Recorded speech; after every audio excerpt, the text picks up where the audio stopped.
नमस्कार, आप सबका मेरे चैनल बिंदास कुकिंग विद रीतू में बहुत बहुत स्वागत है।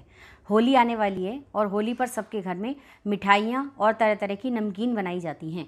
आज हम बनाएंगे मठरी, लेकिन इस मठरी को हमने टेस्ट में भी ट्विस्ट दिया है और शेप में भी ट्विस्ट दिया है। इसकी शेप और टेस्ट आपको बिल्कुल अलग होगा और बहुत ही अच्छा और बहुत टेस्टी फ्लेवर आया है और बहुत ही खस्ता मठरी बनकर तैयार होगी और इसे आप बड़े आराम से अपने घर में बना सकते हैं। इसके लिए मैंने लगभग 250 ग्राम मैदा लिया है। मैं ये थोड़ी सी बना रही हूँ, तो अपनी ज़रूरत के हिसाब से आप जितनी ज़रूरत हो उसके हिसाब से इसमें सामान ऐड कर सकते हैं। 50 ग्राम मैंने इसके अंदर सूजी ऐड कर दी है। टोटल मिला के ये 275 ग्राम सूजी और मैदा हो गया। अब मैं इसके अंदर 1 टीस्पून के लगभग अजवाइन हाथ में मसल कर डाल दूँगी, इससे बहुत ही अच्छा टेस्ट आता है। अब इसमें हाफ़ टी स्पून में नमक डालूंगी। नमक हमें इसमें बहुत थोड़ा डालना होता है, क्योंकि अगर मट्ठी में नमक तेज हो जाता है तो टेस्ट ख़राब हो जाता है। 1 टीस्पून मैंने इसमें कलौंजी डाली है, 1 टीस्पून चिली फ्लेक्स डाले हैं। कलौंजी एक्चुअली में प्याज के बीज माने जाते हैं, अगर आप वो पसंद ना करते हो तो आप स्किप कर सकते हैं। अब 275 ग्राम के हिसाब से हम इसमें 50 ग्राम देसी घी डालेंगे।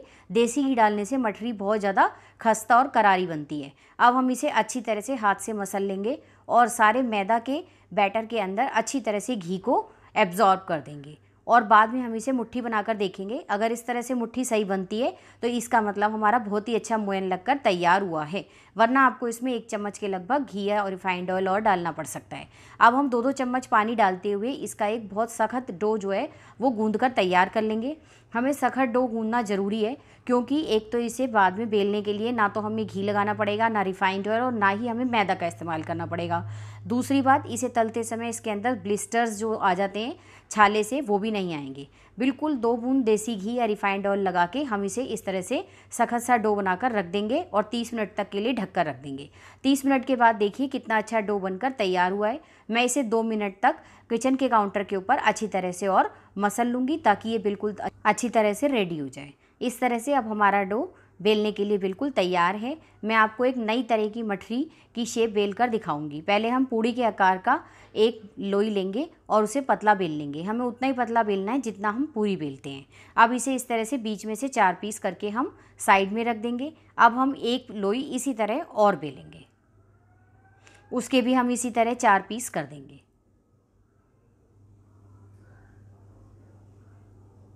अब हम एक के ऊपर एक इन सारे पीसों को धीरे धीरे रखेंगे और बीच में बिल्कुल हल्के हाथ से मैदा का ज़रा सा घोल लगाते जाएंगे, ताकि ये तेल में डालने पर आपस में खुले नहीं।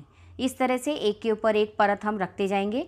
टोटल 8 परतें हैं जिन्हें हमें एक के ऊपर एक रखना है।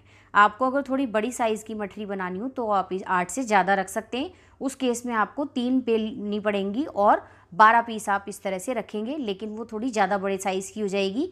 ये साइज़ बिल्कुल परफेक्ट है। अब हम चाकू के बैक साइड, जिससे काटा नहीं जाता, उस तरह से अच्छी तरह से दबा के इसके बीचों बीच निशान बना देंगे और नीचे से ऊपर की तरफ हम इसे धीरे धीरे करके फोल्ड कर लेंगे और अब हम इसे बीच में से इस तरह से दबाते जाएंगे। इस तरह हमारी एक साथ 2 मठरी बनकर तैयार होंगी। इस तरह बीच में से दबाने के बाद हम इसे काउंटर के ऊपर रख के आराम से चाकू से इस तरह काट देंगे। अब इसे हम इस तरह से इसकी जो कलियां हैं वो थोड़ी सी खुली सी कर देंगे। देखिए कितनी अच्छी कमल मठरी बनकर तैयार हुई है। इस तरह आप चाहें तो आप इसके बीच में एक लौंग या एक काली मिर्च कुछ भी आप लगा सकते हैं। ये परतें आपस में चिपकी हुई हैं और तलने के बाद बहुत ही सुंदर मठरी तैयार होगी और ये मठरी खाने में बिल्कुल टेस्ट डिफरेंट होगा और ये उतनी खस्ता और करारी होगी जितनी कि हम ट्रेडिशनल मट्ठी बनाते हैं। बस हमने इनकी थोड़ा सा फ्लेवर चेंज किया है और थोड़ा सा इसका शेप भी चेंज कर दिया है। इस तरह से मैंने दूसरी मठरी भी तैयार कर ली है। इस तरह ये मेरी इसमें इस तरह की ये 6 मठरी बनी है। अब हम तिकोनी मठरी बनाएंगे। तिकोनी मठरी भी सबको बहुत ज़्यादा पसंद आती है। वो परतदार मठरी भी कहलाती है और उसकी शेप भी बहुत अच्छी आती है। इस तरह से अब हमें फिर से एक लोई लेनी है और इसको बिल्कुल पतला बेलना है।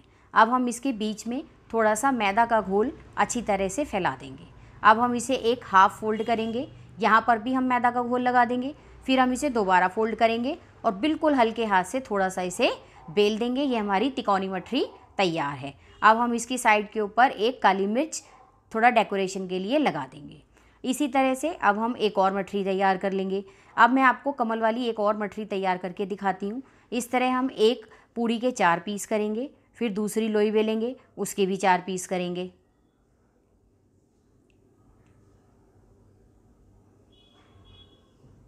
इस तरह हमने ये 4 पीस कर लिए। अब हम इन सारे पीसेस को एक के ऊपर एक थोड़ा थोड़ा डिस्टेंस देते चिपकाते जाएंगे। इस तरह से आप देखिए कैसे करना है, मैं बहुत आराम से आपको बता रही हूँ। अगर आप ये मठरी अपने घर में बनाएंगे तो सबको ये देखने में बहुत ज़्यादा अच्छी लगेगी और इसका टेस्ट भी बिल्कुल अलग है। ये चटपटी और करारी मठरी बनेगी।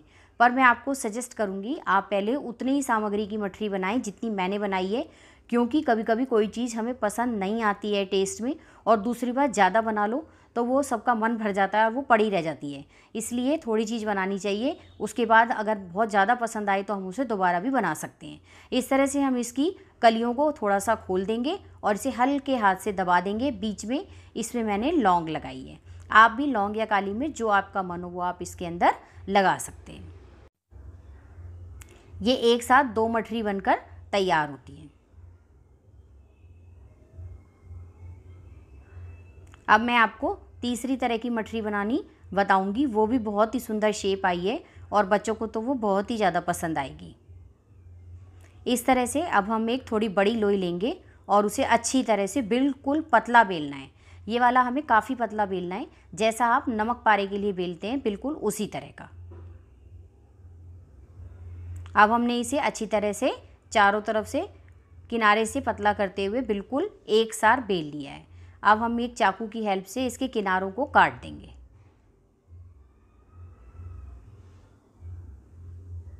इस तरह से इसे काट दीजिए और इसे एक रेक्टेंगुलर शेप दे दीजिए बिल्कुल। अब हमें इसकी पतली पतली 12 पट्टियाँ काटनी हैं।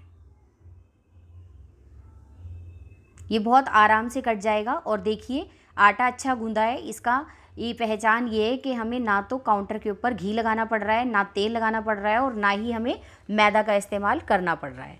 अब हम सारी पट्टियों को एक तरफ रख देंगे और केवल 3 पट्टियाँ लेंगे। इस तरह तीनों स्ट्रिप्स को हम ऊपर से चिपका लेंगे। थोड़ा सा हम मैदे का जो हमने घोल बनाकर रखा है वो इसमें लगा देंगे ताकि तेल में डालने पर ये खुले नहीं। अब हम इसे एक चोटी की शेप देते हुए, जिस तरह से हम बच्चों की अपनी चोटी बनाते हैं, ब्रेड जिसे कहते हैं, उस तरह से हम इसे फोल्ड कर लेंगे और बहुत ही अच्छी चोटी की शेप की ये मठरी बनकर तैयार है। बच्चों को ये बहुत ही ज़्यादा देखने में भी और टेस्ट में बहुत ज़्यादा पसंद आएगी। इस तरह से धीरे धीरे आप एक एक फोल्ड देती जाइए, एक के ऊपर एक। चोटी बनानी सबको आती है, आप बहुत आराम से बना लेंगे। और इसके जो लास्ट के किनारे हैं हम उसे भी अच्छी तरह से सील कर देंगे ताकि ये तेल में डालने पर खुले नहीं। ये हमने सीधी चोटी बनाई है। इसी तरह से एक हम उल्टी चोटी बनाकर देखेंगे, वो भी देखने में बहुत ही ज़्यादा सुंदर बनी है। इस तरह से फिर से 3 स्ट्रिप लेंगे, उन्हें मैदे के घोल से अच्छी तरह से एक साइड से चिपकाएंगे। अब हम इसे पीछे की तरफ से फोल्ड करते जाएंगे, जैसा इसको हम कहते हैं उल्टी चोटी, उसकी शेप हम देंगे। वो भी बहुत ही अच्छी आई है। बस इसे धीरे धीरे बेलते जाइए और पीछे की तरफ धकेलते जाइए। ये अपने आप ही बहुत ही अच्छी मठरी की शेप बनकर तैयार है। इस तरह से ये हमने 3 नई तरीके की मठरी बनाई है, जो खाने में भी बहुत अच्छी है, देखने में भी बहुत अच्छी है और बहुत खस्ता भी बनी है। अब इस तरह से हमारी सारी मठरी बनकर तैयार हैं। अब ये देखिए, ये मैंने सारी तैयार कर ली हैं। अब हम इन्हें तलने के लिए रिफाइंड ऑयल लेंगे और बिल्कुल लो मीडियम फ्लेम के ऊपर इन्हें बहुत देर तक अच्छी तरह करारा होने तक तलना है। हमें इन्हें तेल में डालकर छोड़ देना है। 5-7 मिनट के बाद जब ये तलने लग जाएंगी, अपने आप से एक तरफ से सिक जाएंगी, तो ये अपने आप रिफाइंड ऑयल में ऊपर की तरफ आ जाएंगी। इनमें हमें ज़्यादा अलट पलट भी नहीं करना है और ना ही हमें फ्लेम को तेज़ करना है। फ्लेम तेज़ करने पर ये अंदर से नहीं सिकेंगी, बाहर से ब्राउन हो जाएंगी लेकिन अंदर से ये बिल्कुल कच्ची रह जाएंगी। देखिए 5 मिनट के बाद ही ये अपने आप ऊपर आ गई। अब हम इन्हें एक बार पलट लेंगे। 6 से 7 मिनट के अंदर ये अच्छी तरह से सिक कर तैयार है, बिल्कुल गोल्डन ब्राउन हो गई। अब हम इन्हें घी से या रिफाइंड से निकाल लेंगे। इसके बाद हम इसी तरह से दूसरा बैच भी तलने के लिए डाल देंगे। जो मैंने चोटी की शेप की बनाई थी वो भी मैंने तलने के लिए डाल दी है। जितनी मठरी तैयार हुई है ये 3 से 4 जनों के लिए कम से कम 3 से 4 दिन तक आराम से खाई जा सकती हैं। और इससे ज़्यादा अगर हम कोई भी चीज़ बनाकर रखते हैं तो धीरे धीरे उसका टेस्ट ख़राब होने लगता है। ये कहना बेकार है कि हम 1 महीने के लिए मठरी बना कर रख दें या 1 महीने के लिए कोई भी चीज़ बना कर रख दें, बाद में बची हुई चीज़ हमेशा वेस्ट हो जाती है। तो इससे बेहतर है कि हमें थोड़ी चीज़ बनानी चाहिए। एक तो उससे सामान का नुकसान भी नहीं होता है और दूसरी बात, थोड़ी चीज़ खाने में सब मन से खाते हैं, सबको अच्छी भी लगती है। आप इस तरह बनाएंगे, सब मांग मांग कर खाएंगे और आपको भी बहुत अच्छी लगेगी। अगर आपको मेरी वीडियो पसंद आई हो तो प्लीज़ मेरे चैनल को ज़्यादा से ज़्यादा लाइक, शेयर और सब्सक्राइब करें। और अगर आप मेरे चैनल पर नए हों तो बेल आइकन को भी प्रेस करें। मुझे नई नई डिश बनाना और खिलाना बहुत अच्छा लगता है, इसीलिए मैं कोशिश करती हूँ जो भी नई रेसिपी मेरे दिमाग में आती है या मुझे कहीं से देखने को मिलती है, मैं उसको बनाकर आपके सामने पेश करना चाहती हूँ। आप सबका मेरी वीडियो को अंत तक देखने के लिए बहुत बहुत शुक्रिया, धन्यवाद। आप सबका दिन बहुत शुभ हो।